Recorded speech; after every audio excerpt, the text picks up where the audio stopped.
Boa tarde a todas e a todos. Né? Eu não poderia deixar de colocar aqui a importância que esta universidade tem em minha vida. Eu sou da primeira turma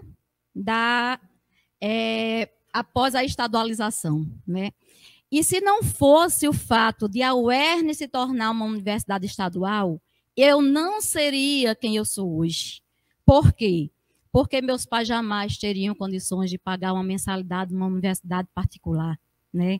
Meu pai, motorista de táxi por muitos anos, depois motorista de uma empresa, minha mãe doméstica. Então, quem seria Lúcia Helena hoje? Né? Esta universidade tem uma história, eu tenho uma história muito importante para mim nesta universidade. Né? Sou filha aqui da UERN, daqui fiz o mestrado e o doutorado na UFPB, já por uma questão do governo do PT, que foi trazendo os cursos de pós-graduação para perto de nós, não é? Porque as pessoas precisavam se ausentar, ir para São Paulo, ir para o Rio, fazer um mestrado, um doutorado, e a gente conseguiu fazer isso aqui no Nordeste, né? Ali no Ceará, lá na Paraíba. Então, a gente vê a importância de se ter um ensino público, né? E aí, às vezes, os nossos alunos olham, não é, Neto? Vê assim a gente morar numa casa boa, a professora tem um carro bom, estão ganhando muito dinheiro. E não vê quantos anos nós passamos para chegar àquilo ali, né? E será que teríamos isso se não tivéssemos tido a oportunidade de estudar numa universidade pública de qualidade, né?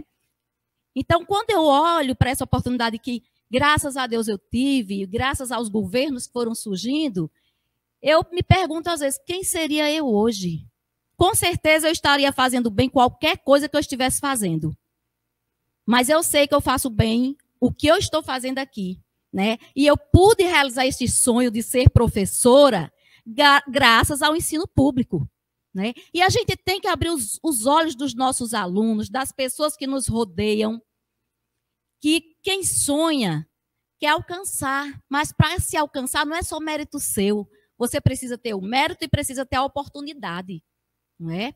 E é por isso que a gente precisa vencer esse fascismo, esse machismo, não é? Todo esse mal que está instalado, essa disseminação de ódio que está instalada aí na nossa universidade, não é? O ódio contra o que é diferente de você, a falta de respeito, a hipocrisia. Né? Passei muitos anos numa igreja evangélica e me afastei porque eu procurava onde é que Bolsonaro estava ali dentro da Bíblia e não encontrava. Né? E ninguém conseguiu me convencer disso, que ele era o enviado de Deus. Então a gente tem que ver o que é que nós estamos colocando, não é, para nos governar. Por que que as pessoas estão aí com essa, em vez de disseminar o amor, disseminando tanto ódio pelo outro, não é? A gente na sala de aula ensina a ter respeito. A universidade é um lugar livre, onde as pessoas podem ser quem elas são, sem serem apontadas, sem serem odiadas. Então, é o melhor lugar. É o lugar onde a gente vê os nossos alunos crescerem, não é? Porque eles podem ser quem eles são, sem serem julgados. E isso é muito importante. Esse respeito que se tem pelo outro, não é? Só para lembrar uma passagem que a gente vê, eu sempre achei assim, meu Deus, o que é que as pessoas veem para achar que esse governo está sendo bom, né? Que ainda não encontrou por que a gente tem que tirar esse governo daí. Então vamos esquecer tudo que o bolsonarismo criou, tudo que Bolsonaro fez, de retirada de investimentos nas universidades, quis acabar o SUS, né? Aí vem uma pandemia. Veio uma pandemia dessas. Todo mundo sabe aqui que eu fui a primeira a ser internada numa UTI com Covid aqui em Mossoró, né? Passei por momentos que até hoje eu trago sequelas. Então, quando a gente sai do hospital, você não está curado. Você está se recuperando. Vai fazer 3 anos e eu ainda trato sequelas desse vírus mortal, não é? Aí você vê na televisão, inclusive os médicos me proibiram de assistir televisão, por quê?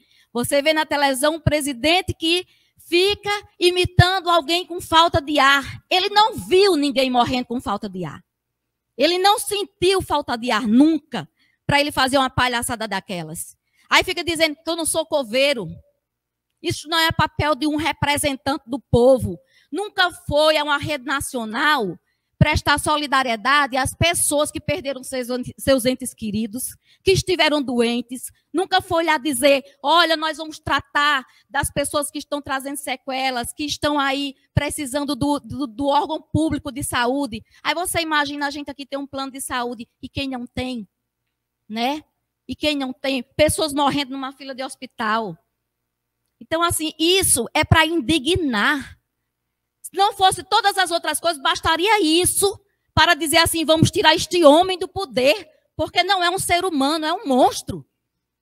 Não é? E nós temos que ter um voto coletivo, que pense na coletividade. Não é no que é bom para mim, nem o que é bom para o meu irmão, para o meu tio, porque vai ter um cargo ali. Não, é para pensar na coletividade, naquelas pessoas que têm menos do que nós. E que eu tenho certeza de que todos nós viemos, ou quase todos, desse mesmo lugar. Né? Eu vejo aqui professores que eu tenho o maior orgulho, Paulo Davi, Aloísio, né? Tenho o maior orgulho de ter passado como aluna deles. E assim, são inspirações. E hoje eu sinto que sou inspiração para muitos de meus alunos. Né? E a gente tem orgulho disso. Eu tenho orgulho de ser professor, eu tenho orgulho de pertencer à universidade pública. Porque aqui a gente vê todas as realidades e a gente tem oportunidades de ajudar, de conscientizar, de ensinar a refletir criticamente. Nós não estamos doutrinando, estamos ensinando a refletir, a se posicionar criticamente em uma sociedade que precisa tanto, não é, de um olhar diferente, de um olhar que realmente você veja que é pensando no bem comum. E é por isso que nós precisamos eleger o presidente Lula neste segundo turno. E obrigada. Obrigado, professora Luciana.